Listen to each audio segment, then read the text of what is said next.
الحمد لله كفى وسلام على عباده الذين اصطفى أما بعد فقد قال الله تعالى في القرآن المجيد والفرقان الحميد أعوذ بالله من الشيطان الرجيم بسم الله الرحمن الرحيم يا أيها الذين آمنوا قوا أنفسكم وأهليكم نارا صدق اللہ العظیم۔ معزز سامعین کرام، مسلسل بات ہو رہی ہے اس تعلق سے کہ ہم اپنی بچوں اور بچیوں کی زندگی کی فکر کریں، لیکن ہمارے کان پر جوں نہیں رینگ رہی۔ لگاتار واقعات لڑکیوں کے بھاگنے کے آ رہے ہیں، لگاتار واقعات، اکا دکا واقعہ نہیں ہے، لگاتار واقعات ہر گلی محلے کے اندر، ہر گاؤں اور شہر اور قصبے کے اندر جو ہے مسلسل یہ واقعات رونما ہو رہے ہیں۔ کبھی کسی ضلع کے اندر، کبھی کسی صوبے کے اندر کوئی ایک واقعہ آ جاتا تھا پرانے زمانے میں بھی 25 سال 30 سال پہلے، تو اس واقعے کا شور مچ جایا کرتا تھا۔ آج افسوس کے ساتھ کہنا پڑتا ہے کہ جس گلی اور محلے میں ہم رہتے ہیں وہاں پر بھی یہ حالات رونما ہو رہے ہیں، اس کے بعد بھی ہماری آنکھیں کھلنے کو تیار نہیں۔ ابھی 3 دن پرانا ایک واقعہ کہ ایک امام صاحب نے ایک گھر پہ اطلاع پہنچا دی تھی 2 مہینے پہلے کہ آپ کی بچی خطرے میں ہے، اور آپ کی بچی کے بارے میں الگ الگ رپورٹیں مل رہی ہیں کہ آپ اپنی بچیوں کو گھر پر رکھیں۔ تو ماں کی طرف سے جواب یہ آتا ہے کہ بھئی مجھے تو اپنے بچے کو ڈاکٹر بنانا ہے، میں ڈاکٹر بنانا چاہتی ہوں۔ اور اس کے باپ سے کسی نے محلے پڑوس کے کسی آدمی نے اگر کہہ دیا تھا یہ، تو وہ باپ اسی آدمی پر سیدھا ہو گیا کہ تم میری بیٹی پہ الزام لگا رہا ہے، تو میری بیٹی کو بدنام کرنا چاہ رہا ہے، میری بیٹی ایسی نہیں ہے۔ 3 دن پرانی بات، اور لڑکی اپنے گھر سے فرار ہو گئی۔ لگ بھگ 3 ہفتوں سے وہ لڑکی اسکول کالج نہیں جا رہی تھی مولانا کی شکایت پر۔ مولانا کے سمجھانے پر جو ہے لڑکی اسکول سے روک دی گئی تھی، لڑکی اسکول نہیں جا رہی تھی۔ 3 دن پرانی رپورٹ ہے کہ وہ ایک سہیلی کا ذریعہ بنا کر، ایک سہیلی کو سہارا بنا کر جو ہے لڑکی کو کالج بلایا گیا، اور وہاں سے لڑکی گھر پر واپس ہی نہیں آئی۔ ایسے نہ جانے کتنے واقعات رونما ہو رہے ہیں روزانہ۔ کبھی صبح کو کوئی بتاتا ہے کہ فلاں گلی کی لڑکی بھاگ گئی، کبھی صبح کو شام کو بتاتا ہے کہ فلاں محلے کی لڑکی بھاگ گئی ہے۔ ارے میرے بھائیوں، ہماری آنکھیں کب کھلیں گی؟ جب ہمارے گھر کی لڑکی بھاگ جائے گی تب آنکھیں کھلیں گی۔ کیا بنانا چاہ رہے ہیں ہم اپنے بچوں کو؟ کیا سبق پڑھایا ہے ہم نے اپنے بچوں کو؟ میں پھر کہوں گا بار بار کہ ان بچوں کی بربادی کے ذمہ دار ان کے ماں باپ ہیں اور کوئی نہیں ہے۔ یہ جو ماں باپ ہے نا، یہ ماں باپ اپنے بچوں کو جنت کا راستہ بھی دکھا سکتے ہیں، اور یہی ماں باپ اپنے بچوں کو جہنم کے راستے کی طرف بھی دھکیل سکتے ہیں۔ آج افسوس کے ساتھ کہنا پڑتا ہے کہ جو لڑکی گھر سے باہر نکل رہی ہے، پتہ نہیں کیوں میرا دل ایسا لگتا، یہ کہتا ہے کہ یار یہ لڑکی جو ہے خطرے میں ہے۔ جن لوگوں کو تھوڑا سا بھی غم اور فکر ہے وہ بے چین ہے اس بات کی طرف سے کہ آخر ہماری بچیوں کو ہو کیا گیا ہے، اور ہمارے گھر کے ماں باپ اور بھائیوں کو ہو کیا گیا ہے کہ وہ اپنی بچیوں کو جو ہے گھر سے باہر اکیلا بھیج دیتے ہیں، اکیلا بھیج رہے ہیں۔ 10-12 سال کی بچی افیئر میں ہے۔ یہ بات میں کوئی ایسی نہیں بتا رہا ہوں کہ جو آپ کو خبر نہیں ہے۔ اپنے آنکھوں کو کھول لیجئے، اللہ کے واسطے اپنے آنکھوں کو کھول لیجئے اور اپنی بچیوں کی نگرانی کریے۔ ایک اللہ کے نیک بندے کی خبر ملی کہ ان کو بتایا کسی ان کے ہمدرد نے ان کی بچی کے بارے میں کہ وہ اسکول جاتی ہے اور وہاں وہ کسی لڑکے سے رابطے میں ہے۔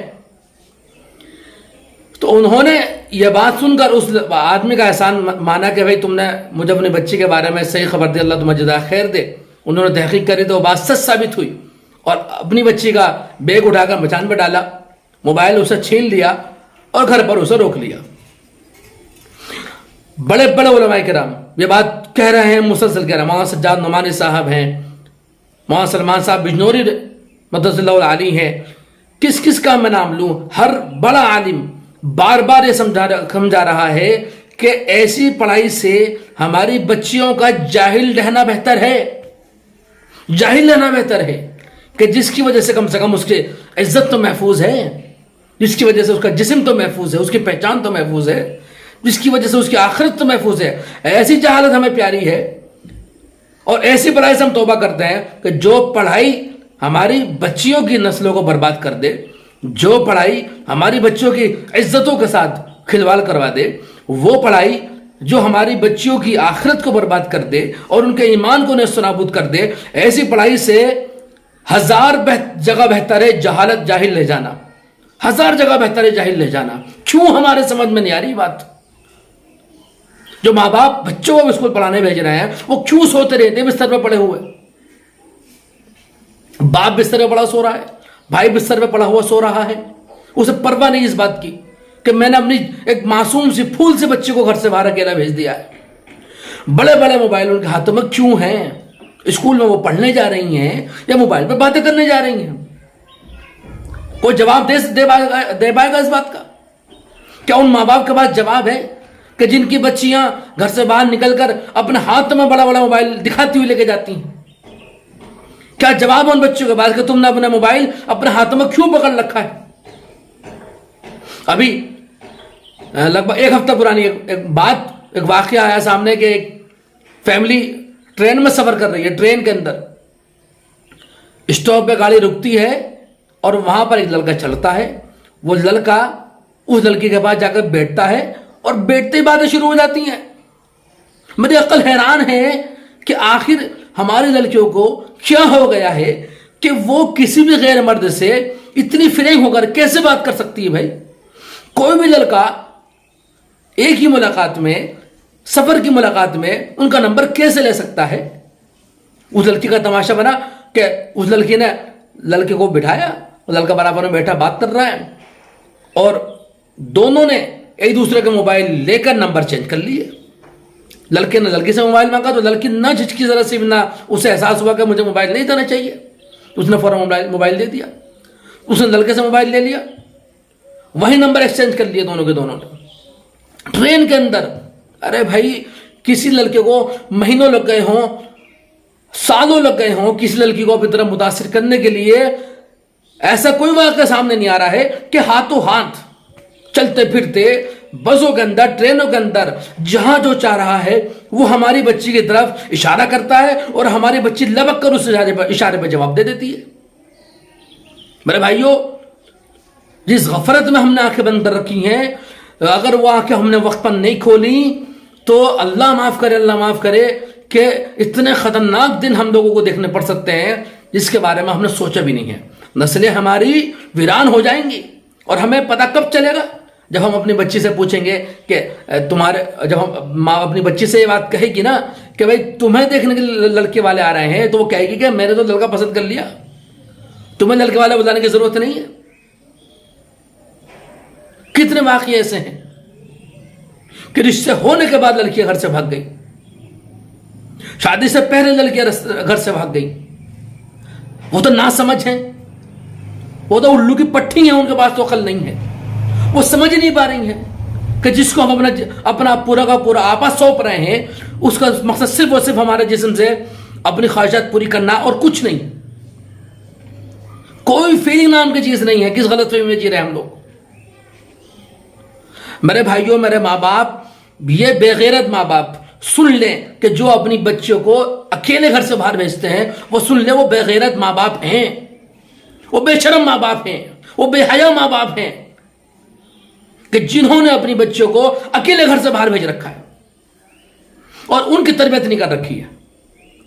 جن ماں باپ نے اپنی بچوں کی تربیت کر دی، ان کی بچی انشاءاللہ اسکول جائے گی، کالج جائے گی، محفوظ رہے گی۔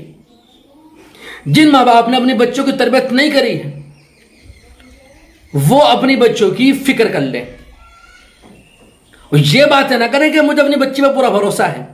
وہ جو 3 دن پہلے کا واقعہ بتا رہا ہوں نا آپ کو، وہ باپ بھی یہ کھڑا ہوا کہہ رہا تھا مجھے اپنی بچی پہ پورا بھروسہ ہے، میری بچی میرے ساتھ ایسا نہیں کر سکتی۔ اب نظریں چراتا پھر رہا ہے، اب نگاہیں نہیں اٹھ رہی اس بے شرم کی، بے غیرت کی۔ جھانکنے کے بعد ہی ہماری آنکھیں کیوں کھلتی ہیں؟ کوئی قدم اٹھا لیتا ہے، کوئی قدم اٹھا لیتی ہے بچی، تبھی ہماری آنکھیں کیوں کھلتی ہیں؟ اس سے پہلے کیوں ہماری آنکھیں نہیں کھلتی؟ کیوں ہمیں سمجھ میں نہیں آتی بات کہ ہمیں وقت سے پہلے جاگنا ہے؟ پورا ہفتہ ہو جاتا ہے ماں باپ کو بچی سے بات کرے ہوئے گھر کے اندر۔ وہ اسکول گئی، اسکول سے آئی، کھانا کھایا،